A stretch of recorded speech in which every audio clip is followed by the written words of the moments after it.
Hey everybody, let's see.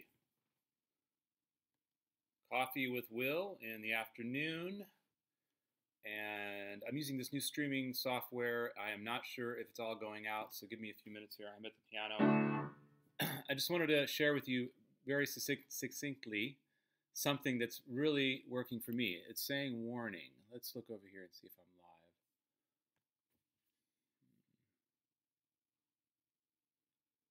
Looks like I am live. Okay. All right, so I'm here at the studio, and let me get you a better shot. Wearing my True Dark glasses, which protect me from the blue light of the computer. I highly recommend these, True Dark. Check it out. And let me put this over here.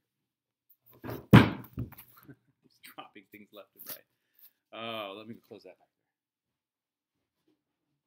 there. Anyway, so I wanted to share with you something that's been working for me that some of you may hear me say this and go, "Oh, that's what I've been doing for years."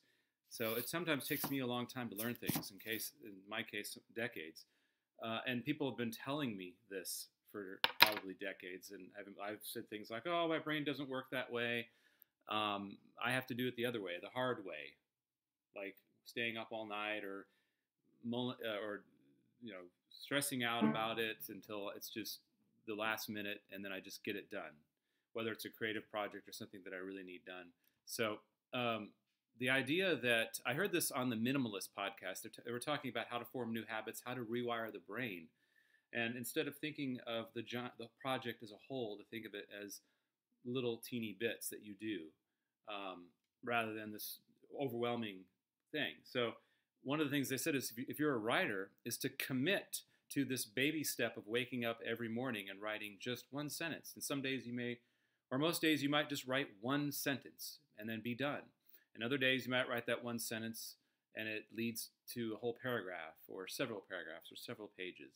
So what I think some of us are wired in a way that we sit down and the amount of choices that are in front of us overwhelm us to the degree that we just shut down and we can't do anything. And our creative centers in our brains are just shut down. So, for example, this morning I have this cello player coming over, Tony Rogers, today, and I need to do a string arrangement. I took out the chart for the song that I'm going to arrange, and I was trying to think of all the different possibilities. Where could I have the strings come in, and how would the strings going to sound, and all this judgment. Oh, I got to make the strings sound great and whatnot.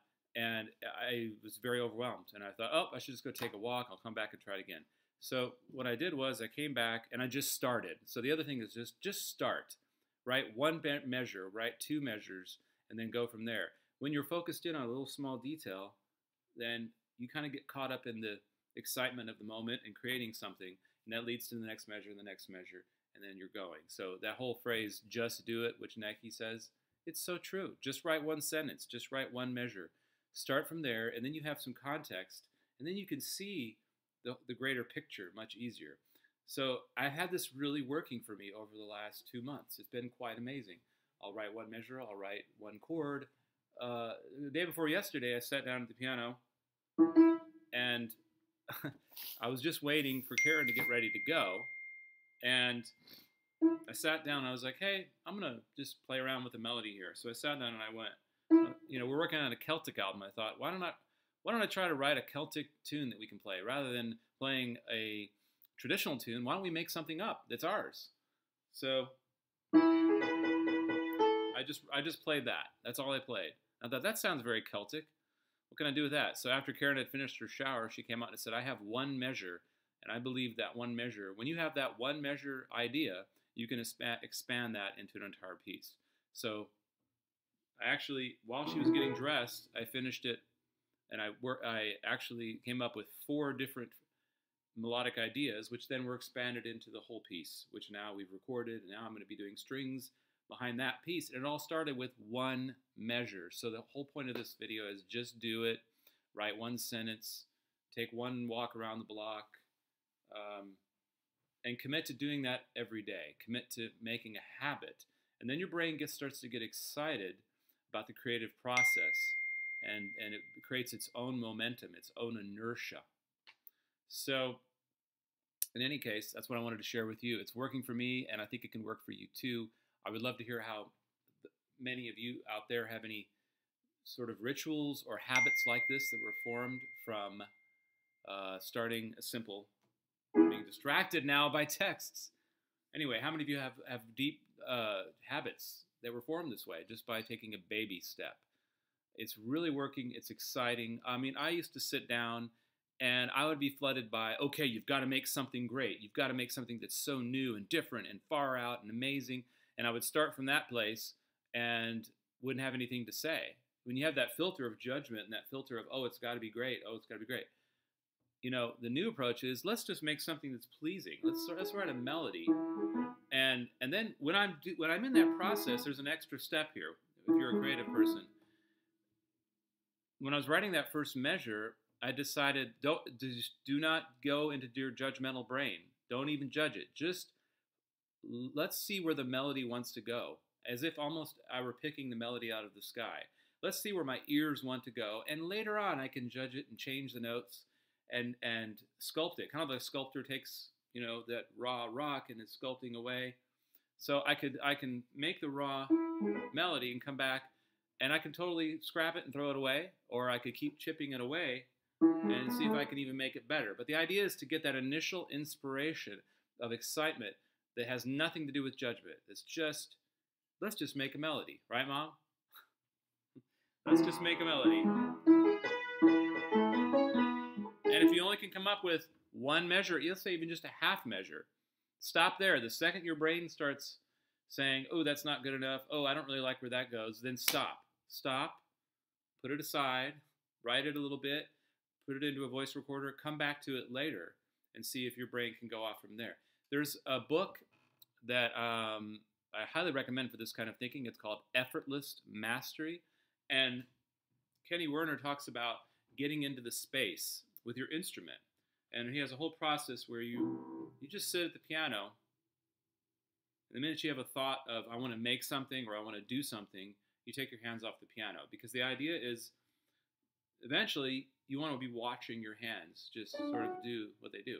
You don't want to be making anything happen. You want to watch magic happen. I know that sounds kind of woo-woo, but in my experience, some of the best music is created where you kind of get out of the way of yourself. And all that training, all the practicing, there's two things. There's performing and there's practicing. Practicing, you sit down and you intentionally work on things.